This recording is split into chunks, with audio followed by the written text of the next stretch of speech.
하나님의 말씀은 마태복음 2장 1절에서 12절 말씀입니다.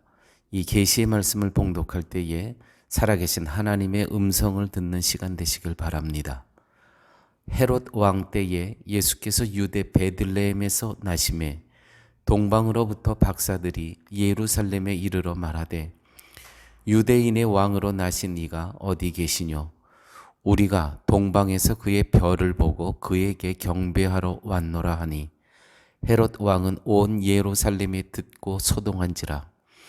왕이 모든 대제사장과 백성의 서기관들을 모아 그리스도가 어디서 나겠느냐 물으니 기록 가로되 유대 베들레헴이오니 이는 선지자로 이렇게 기록된 바 또 유대 땅 베들레헴아 너는 유대 고을 중에 가장 작지 아니하도다. 내게서 한 다스리는 자가 나와서 내 백성 이스라엘의 목자가 되리라 하였음이니라. 이에 헤롯이 가만히 박사들을 불러 별이 나타난 때를 자세히 묻고 베들레헴으로 보내며 이르되 가서 아기에 대하여 자세히 알아보고 찾거든 내게 고하여 나도 가서 그에게 경배하게 하라. 박사들이 왕의 말을 듣고 갈새 동방에서 보던 그 별이 문득 앞서 인도하여 가다가 아기 있는 곳 위에 머물러 섰는지라. 저희가 별을 보고 가장 크게 기뻐하더라.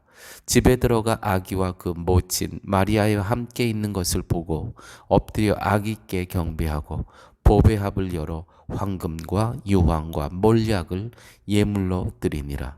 꿈에 헤롯에게로 돌아가지 말라 지시함을 받아 다른 길로 고국에 돌아가니라. 아멘. 예수님께서 이 땅에 오신 이유는 자기 백성을 죄에서 구원하시기 위함이었습니다. 이 말씀이 마태복음 1장 21절에 잘 기록되어 있습니다. 즉 자기 백성과 자기 백성이 아닌 자를 구별하시는 것이 예수님께서 이 땅에 오신 목적입니다. 그러면 자기 백성은 어떠한 사람입니까?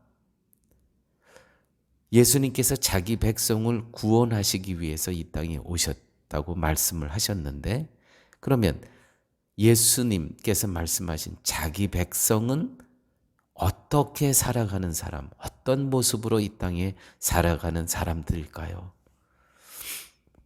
예수님의 아버지, 육신의 아버지 요셉, 어머니 마리아처럼 수치와 멸시를 감당하며 자신의 권리를 포기하고 살아가는 그러한 모습이 있는 사람들입니다. 예수님 때문에 자기의 손해의 길을 자원해서 갑니다. 예수님을 이제 잉태하시고 출산하시기까지 또 그 후에 얼마나 많은 고통과 멸시와 수치와 위협과 위험이 있었습니까? 그런데 그 모든 과정을 자원해서 감당하십니다.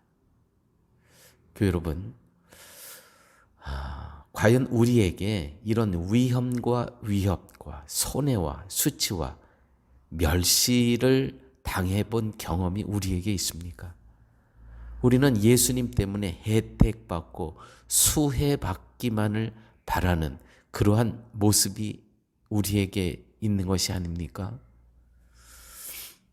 하나님께서는 거짓과 참을 구별하실 때 참된 것이 거짓된 것으로부터 핍박받게 함으로써 참된과 거짓된 것을 구별하십니다.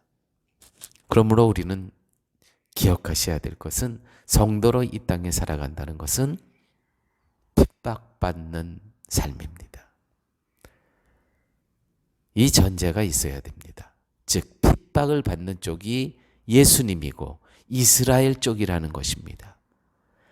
따라서 성도인 우리가 참 성도로 살아가고 있느냐는 것을 알기 위해서는 내가 세상으로부터 고난을 받고 살아가고 있는가? 이것으로 증명이 된다는 것이죠. 그런데 이 고난받고 핍박받는 이러한 모습이 자원하여 기쁨으로 한다는 것입니다. 이것이 다른 겁니다. 고난받고 핍박받을 때 그 모습을 상상하면 얼마나 힘들고 고통 가운데 우리의 삶이 찌들어 있고 그러한 것을 우리는 연상하지 않습니까? 그러나 이렇게 살아가는 사람인데도 불구하고 그들의 삶의 모습은 기쁨으로, 감사로 살아간다는 것이죠. 이것이 다른 것입니다. 하나님은 오늘 동방 박사 이야기가 나오죠. 그런데 이미 구약에서 베들레헴에서 이 아기 예수가 태어날 것을 이미 예언하였습니다. 그런데 이 동방 박사들은 베들레헴으로 가기 전에 예루살렘을 먼저 도착합니다. 지금 별을 따라 쭉 오는데 그 별을 따라오는데 그냥 베들레헴으로 가면은 거기에 아기 예수가 태어난 그 아기 예수를 보고 예물을 드리고 찬양하고 돌아가면 되는데 그 과정에서 예루살렘을 거칩니다. 그 예루살렘은 헤롯 왕이 있는 곳이고 또 유대 종교 지도자인 바리새인들과 서기관들이 있는 곳입니다. 이 동방 박사들은 그곳에서 유대인으로 왕으로 나신 예수를 찾습니다. 즉 예루살렘에 있는 왕을 부정해 버립니다. 예루살렘에 가서. 오늘 이렇게 기록되어 있죠. 헤롯 왕 때에 2장 1절 말씀입니다. 예수께서 유대 베들레헴에서 나심에, 그러면 유대 베들레헴으로 별이 인도하는데 거기 가면 되는 거 아닙니까? 동방으로부터 박사들이 예루살렘에 이르러 말하되 유대인의 왕으로 나신 이가 어디 계시뇨? 우리가 동방에서 그의 별을 보고 그에게 경배하러 왔노라 하니 헤롯 왕과 온 예루살렘이 듣고 소동한지라. 난리가 났다는 것이죠. 당연한 것 아닙니까?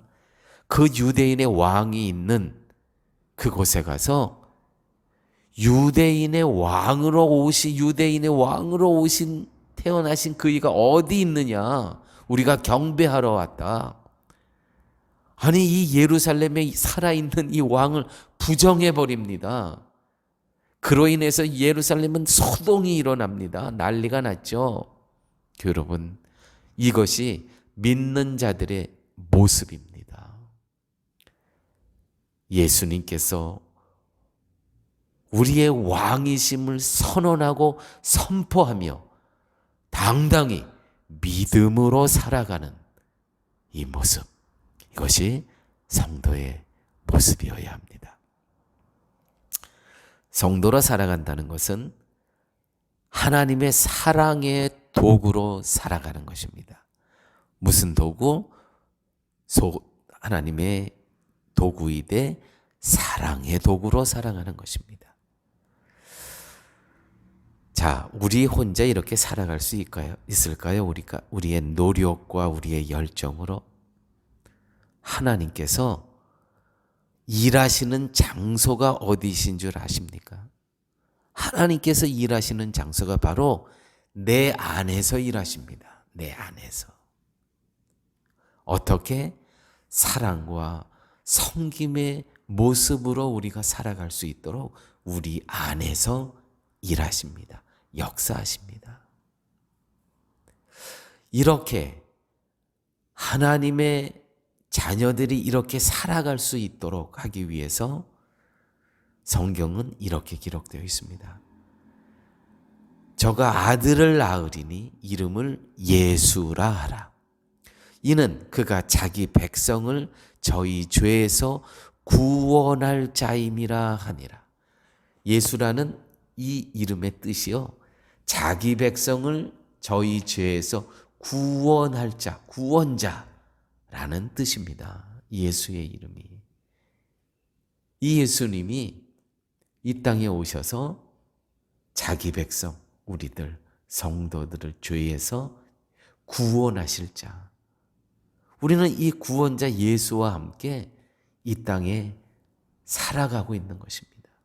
주눅들어 살아갈 이유가 없습니다. 당당하게. 이 지금 동방 박사들처럼 그 왕을 부정해버리고 우리를 구원하여 주실 왕이 태어나셨다는 것입니다. 당당히 믿음으로 선포하고 살아가는 이 모습, 성도의 모습, 우리가 살아가야 될 모습인 것입니다. 마태복음 오늘 2장 1절부터 12절까지 말씀을 보았는데 마태복음 1장에 보면 예수님의 족보가 나옵니다. 족보. 1절 16절까지 쭉 족보가 나오는데 누가 누구를 낳고 누가 누구를 낳고 이렇게 이어지다가 어느 순간 누구는 누구에게서 누구를 낳고 누구에게서라는 말이 등장합니다. 이것이 5번이 나옵니다. 누가 누구를 낳고는 능동정입니다. 내가 낳았다는 것이죠. 그런데 그것이 끊기고 누구는 누구에게서 누구를 낳고 수동형으로 바뀝니다. 잉태와 출산이 수동형으로 바뀝니다. 특별히 이렇게 바뀔 때마다 이름이 등장하는데 다 여성입니다. 여성. 근데 이 여성이 우리가 생각하는 사라나 아니면은 리브가나 레베카나 아니면은 레하나 라헬이라는 그렇게 유명한 여인들이 아니고요. 정말 비참하고 천대받고 창기와 같은 그러한 여인들이 수동형의 이름으로 이 예수님 족보에 등장한다는 것이죠. 이것은 어떤 의미가 있냐면 예수님께서 이 땅에 오시기까지 전적으로 하나님의 역사하심 속에서 예수님께서 이 땅에 자기의 백성을 구원하시기 위해서 오셨다는 것입니다. 철저히 하나님의 뜻 안에서 오셨다는 것이죠. 첫째는 다말이라는 여인의 이름이 등장합니다. 다말에게서. 다말이라는 이름은 룻기 4장 12절에 나타나는데 유다의 가문을 통해서 하나님의 약속이 이어진다는 것을 알고 있었던 여인인데 근데 이 유다의 가문이었던 이 남편이 죽습니다. 이 유다의 가문에 있었던 이 아들이 죽으니 어떻게? 이 유대의 가문에서 아들이 이어져야 되는데 그래서 시아버지와 동침을 합니다. 그래서 성경을 창기라고 표현을 하죠. 자, 보세요. 이러한 여인을 통해서 예수님의 족보가 이어집니다. 이 여인이 이 족보를 이어가기 위해서 예수님이 족보를 이어가기 위해서 이 받았던 그 아픈 세월을 우리가 보아야 됩니다. 수동형으로 살았던 이 여인, 철저히 하나님의 뜻 안에서. 둘째는 라합이라는 여호수아 2장 1절, 6장 25절에 등장하는 이 라합이라는 여인. 이방인이요 창기로서 자기의 목숨을 걸고 이스라엘의 정탐꾼들을 살려냅니다. 철저히 수동형이라는 이 누구에게서 라합에게서 이 본문을 통해서 우리가 알 수 있는 것은 철저히 하나님께서 역사하셨다는 것이죠. 하나님께서 이 이스라엘 정탐꾼들을 살려내셨다는 것이죠. 이 라합이라는 여인을 통해서. 셋째는 룻이라는 여인입니다. 룻에게서 예수님의 족보가 이어집니다. 이방 여인이 유대 땅으로 시어머니인 나오미를 따라 들어갑니다. 자기 남편이 죽습니다. 그런데 시어머니 나오미를 따라서 예루살렘에 들어갑니다. 이스라엘로 들어갑니다. 하나님을 믿고 나아가는 그 희생을 통해서 하나님의 약속이 이어지게 하십니다. 그 룻을 통해서. 이방 여인이 유대 땅으로 또 들어갔을 때 받았을 그 고통과 아픔을 우리는 이해하셔야 됩니다. 우리는 특히 이민자로 살기 때문에 이 여인이 당했을 어려움과 고통과 아픔을 충분히 이해할 수가 있습니다. 이러한 여인을 통해서 예수님의 족보는 이어갑니다. 넷째는 사무엘하 11장 3절의 말씀인데 우리야의 아내에게서 이렇게 표현합니다. 우리야의 아내에게서. 일부러 마태는 이 아내의 이름을 생략합니다. 우리야가 희생을 당했다는 것이죠. 우리야의 아내는 밧사바입니다. 우리는 사무엘하 13장 3절에서 그 우리야의 아내가 밧세바라는 것을 알고 있습니다. 이 우리야는 다윗의 죄로 인해서 죽음을 당한, 다시 말해서 우리야의 희생을 통해서 하나님의 약속이 이루어지는 것을 보여주고 있습니다. 하나님의 약속이 누구를 통해서? 우리야의 희생을 통해서 이어집니다.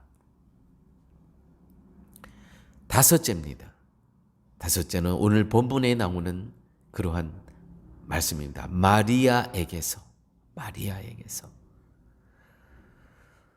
마리아가 당했을 이 고통과 이 핍박을 우리는 사실은 헤아리지 못합니다.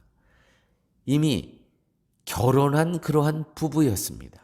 부부이긴 하지만 아직 처녀인 마리아를 하나님께서 사용하십니다. 어떻게? 성령으로 잉태하게 하십니다.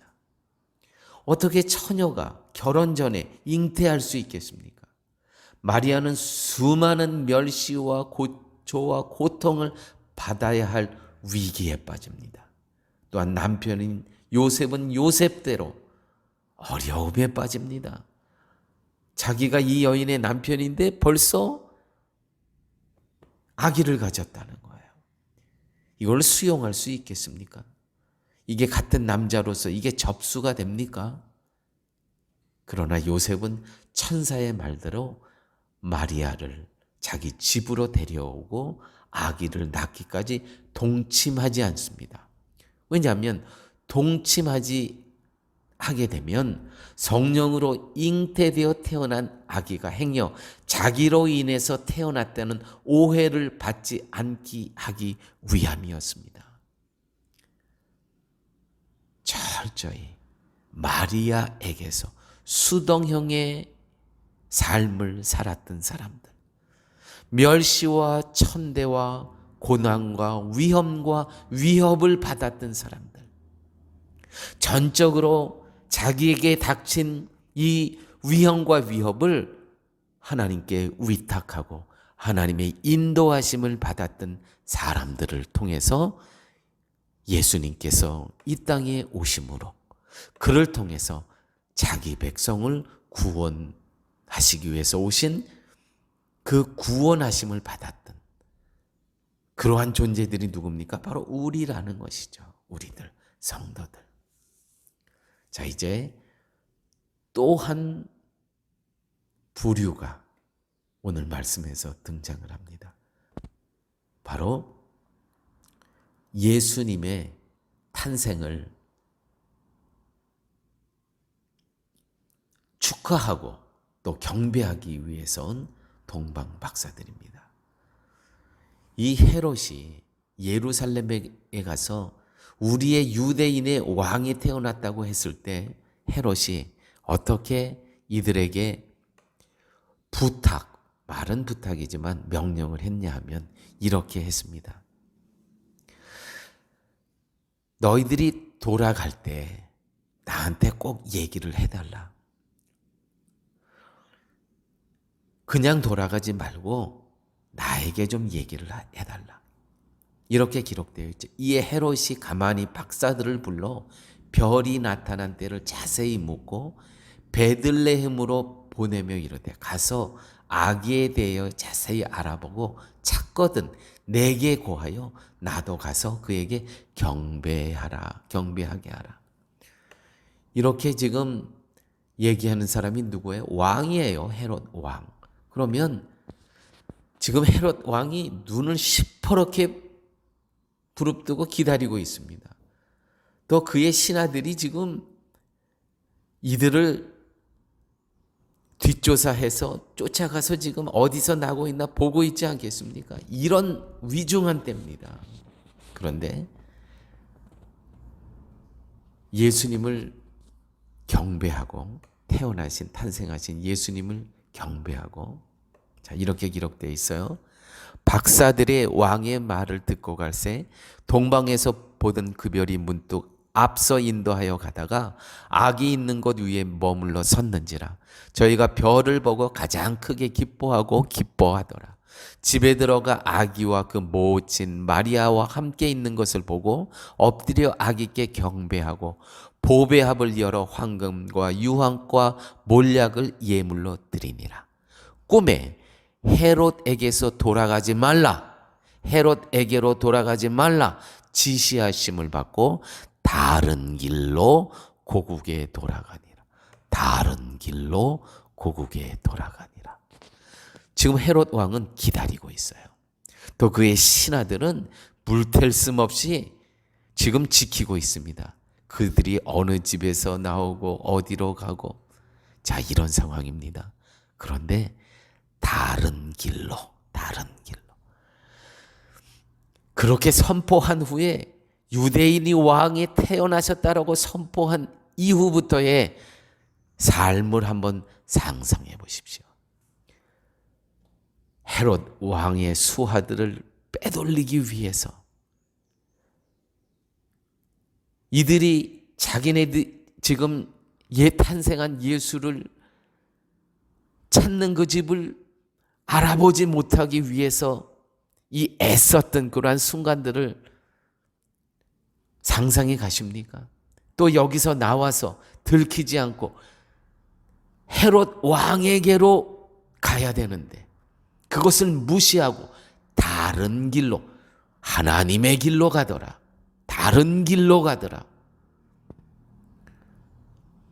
시퍼렇게 눈을 뜨고 기다리고 있는 헤롯 왕을 피해서 다른 길로 가는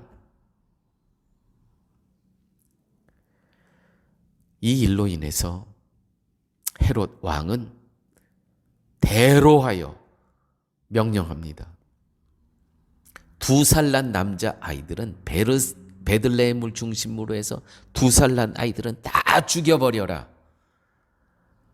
성경은 그때 당시를 통곡했다고 그랬습니다. 그때 살던 그 부모들이 통곡하는 소리가 들렸다고 해요. 그러한 순간 이들은 다른 길로 위험이 있죠. 세상과 타협한다면 저 집입니다. 저기서 아기 예수가 태어났습니다. 세상과 타협한다면 그들은 오직 하나님의 뜻을 알았기 때문에 예수님의 생명을 지키기 위해서 모든 위협과 위험을 무릅쓰고 다른 길로 세상과 타협하지 않는 다른 길로 이게 성도가 살아가야 될 삶의 모습입니다. 이렇게 하나님의 뜻대로 살아왔던 사람들, 수동형의 사람들, 내 능동형으로 내가 세상과 타협하지 않고 수동형으로 다말에게서, 라합에게서, 룻에게서, 우리아의 아내에게서, 마리아에게서, 오늘 본문에서 동방 박사들로부터 다른 길로 갔던 사람들, 세상과 타협하지 않은 사람들, 우리는 이민자로서 파라과이의 이민자의 삶을 살아가고 있습니다. 늘 말씀드리지만 우리는 파라과이에 내 뜻대로 온 것 같지만 절대로 아닙니다.